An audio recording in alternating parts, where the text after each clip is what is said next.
Welcome. My name is Michelle D. Burnett. Welcome to the Red Hot News, hot business news that you can use. Today, we are so excited. We have a special guest. We have Tasha Brown from the Illinois Small Business Development Center. Hi, Ms. Brown. Can you tell Hi, good morning. Go ahead. about you? Hi, good morning. I'm sorry. How are you today? I'm great. Good. So I'm so excited to be on the show today. You asked me to share a little bit about myself. Yes, And ma'am. so my name again is Tasha Brown. I am the Associate Director of the Illinois Small Business Development Center at the Women's Business Development Center in the South Suburbs. And so I have been in that role for almost 2 years, and I work with entrepreneurs who are looking to either launch their business, they've just started their business and they need help, or they're looking to scale their business. Okay, so tell us a little bit more about your role in the things that you're doing with the entrepreneurs, the small businesses, certain niches, how you're able to help people out through the Illinois Small Business Development Center. Sure. So the Illinois Small Business Development Center has been around for 30 plus years, as well as the Women's Business Development Center. And so the Women's Business Development Center has the program of the Illinois Small Business Development Center. And what we do is we provide existing and emerging businesses in Illinois specifically with the professional business advising they need to grow and succeed. And so we help people make sound business decisions. I help them become loan ready when they're looking to acquire some capital. I help them with their business plan. I don't write business plans, but I help them think through the different aspects of their business. And if someone is looking to start a business, I help them understand the feasibility of that business. And so the Small Business Development Center Network, the Illinois Small Business Development Center Network, has actually been around 30 plus years, and we have funding partners that include universities, we have colleges, federal, state, and local governments, and private organizations that fund the programming. Okay, so you're part of the WBDC, the Women's Business Development Center. I Would it be am, okay yes. for you to tell the audience a little bit about them? Yeah, absolutely. The WBDC, or the Women's Business Development Center, is an amazing premier nonprofit organization. Again, we've been around for over 30 something years, helping thousands of men and women secure their business and to launch their dream. And so we offer a myriad of programs to help entrepreneurs. We have programs that are cohort based, meaning that you'll be in a class with at least 10 or so people, and that you all would journey over a period of anywhere from 6 to 9 weeks through a particular class. And so we have planned for profit for emerging and existing businesses. So that's a cohort-based program. We have Scale Up, which is another cohort-based program, and I must add, it is an award-winning cohort-based program. We also have GovCon and CityCon. GovCon and CityCon are basically programs for those who are looking to do some government contracting. And so we have that program as well. In addition to those cohort-based programs, the Women's Business Development Center has an access to capital program. And so if you're looking for startup funding, we lend to startup businesses. And if you've been out there and you've tried to get a startup loan from your bank, you'll notice that many big banks do not lend to startup businesses. And so we are unique in that we have a lending program for startup businesses. So in addition to our cohorts, our access to capital, we're also proud of our certification program. So we are a regional partner of WeBank, and WeBank is the Women's Business Enterprise National Council. And so we're a regional partner, and we have the ability to help certify women-owned businesses. And so if you're looking to do business with corporations, then WeBank certification is what you would look for. And so our WeBank certification is really widely known in the Midwest. We have a presence in Kansas, Wisconsin. We have a presence in Missouri, of course, Illinois. And so if you're interested in certifying as a woman-owned small business or a women's business enterprise, to do business with corporations, then WheatBank is the way to go. So in addition to all of that, we have other programs we're launching. We have a PTAC, which is a Procurement Technical Assistance Center. And so just like I mentioned GovCon or CityCon earlier, if you're interested in doing any type of government contracting, then you can visit our PTAC or our Procurement Technical Assistance Center. And I can go on and on because we have a few other programs that we're rolling out, but we really are a stable organization that's present to help men and women develop their business idea and to really grow and succeed. Wow, that's a lot of things. But there was one thing that I recall. I personally have taken a class or several sessions with the Women's Business Development Center, and one was starting a business in Illinois. Would you like to elaborate a little bit about that? Yeah, that's one of my signature workshops. Yeah, starting your business in Illinois is a workshop that really helps people understand the landscape when it comes to starting a business. And so the workshop is only a couple of hours, and traditionally we bring in an attorney to help people understand the different business entities. We talk about the steps you need to take to launch your business, and we also discuss business planning. And so that's one of our signature events. We try to offer it once a month throughout our WBDC offices. So we have an office in Richton Park, one in Little Village, one downtown, and one in Aurora.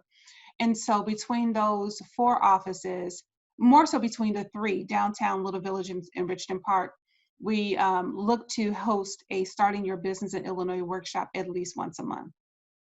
Oh, that is excellent. I just wanted to let our listening audience know that the Women's Business Development Center / Illinois Small Business Development Center is a phenomenal organization or organizations, and that even if you're starting a business, if you've been in business for a while, or you're looking to expand and or grow, this is a definite resource within the state of Illinois that is of no cost for a majority of their programs.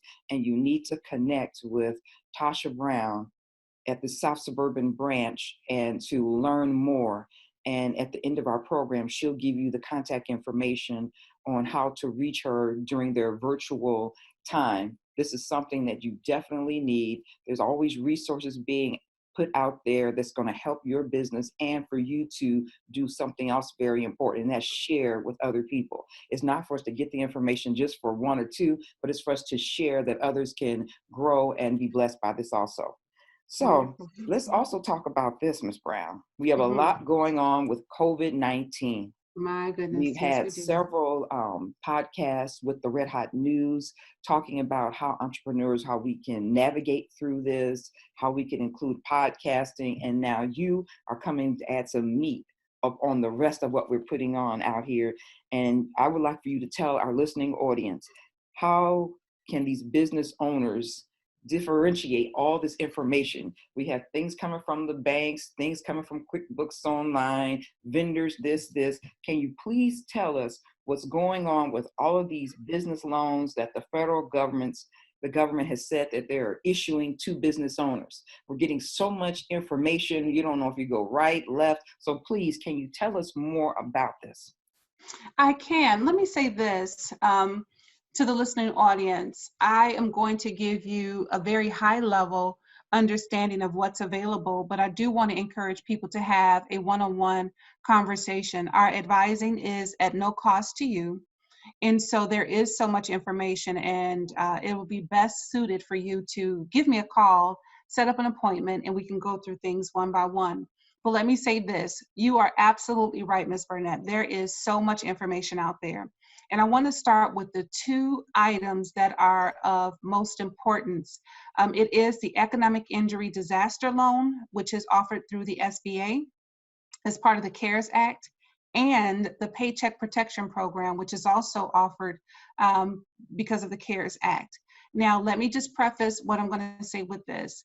Those 2 programs are currently closed at this moment because the SBA has run out of funding. Those 2 programs are closed, but it does not mean that once it reopens, you won't be able to apply. So that's why I want to tell people that once it opens, consider applying to the EIDL loan, the EIDL, the Economic Injury Disaster Loan through the SBA. You have to go directly to sba.gov/disaster. That again is sba.gov/disaster to apply for that. And then for the Paycheck Protection Program, you actually have to work with your lender. If they are an approved SBA lender, you have to work directly with your lender to have access to that. The reason why these two loans are of note is because they both have a forgivable portion to the loan. The EIDL loan comes with the ability to get up to a $10,000 advance. It's not an automatic $10,000 advance. You can get up to a $10,000 advance, which is not refundable. And so if you were awarded that advance, but you did not get your economic injury disaster loan, that's not a problem. You do not have to repay it. So in a sense, it is worthwhile to go after the EIDL loan. With the Paycheck Protection Program, that too is a forgivable loan. Not the entire EIDL loan is not forgivable, but portions of the Paycheck Protection Program can be forgivable if you use those funds to keep people employed, if you use those funds to keep your payroll going. And so there are some nuances to both of those, and I would certainly encourage you all to make an appointment with me by calling 312-758-7704, 312-758-7704. So there are a lot of nuances to those two programs, but since it has a forgivable component, I would really encourage you all to look into those. Now, in addition to the EIDL loan and the PPP, Cook County is rolling out a program has rolled out a program, for what they consider small businesses and gig workers. And so Cook County's program, I have a link that I can send to you all once you reach out to me. But their program allows you to also get up to, I think, $25,000 in loans for your business. In addition to that, the state of Illinois has the Small Business Emergency Loan Fund. The Department of Commerce and Economic Opportunity has the Small Business Emergency Loan Fund, and that's up to $50,000, and you have to go directly through Axion Chicago for that one. There are a couple of other things that are out there, but again, I would encourage you to have a conversation, because the question you asked, Ms. Burnett, is how does one decide whether or not that loan is for them? So keep in mind, you will be incurring debt. And I would not advise anyone to incur so much debt that you are unable to make or to service your debt. And so you have to decide which one has the interest rate that is more favorable. You have to look at your business model. Are you able to pivot and do something differently? So for example, I'm working with business owners who have to meet with people face to face, but now they're looking to adopt an e-commerce platform for their business, or an e-commerce business model, which is an online shop, so that they can sell products online. They can sell other things online, even sell their services online. They may not be direct services such as washing someone's hair or styling someone's hair or getting a massage, but the services may be a yoga class, or the service may be some type of mental health wellness coaching. And so I really encourage people to do two things. While you are applying for a loan, still think about your business model. You still have to generate revenue. And so look at ways that are not familiar, but look at different ways that you can generate revenue. That is excellent. So can you please let our listening audience know again what your contact information is, and if there's a website that you may provide for them? Yes. So I want to direct people to either call or email. I will say this. If you call and I don't answer, it could be that I'm advising a client. And so you can leave a message or send an email. And so that number to call is 312-758-7704, 312-758-7704. And the email address to send me an email is tbrown, T for Tasha, tbrown at wbdc.org. That's Women's Business Development Center.org. Tasha Brown, or T Brown, excuse me, at wbdc.org. So send me an email or give me a call to schedule an appointment. Additionally, you can visit www.wbdc.org to see more of our programs.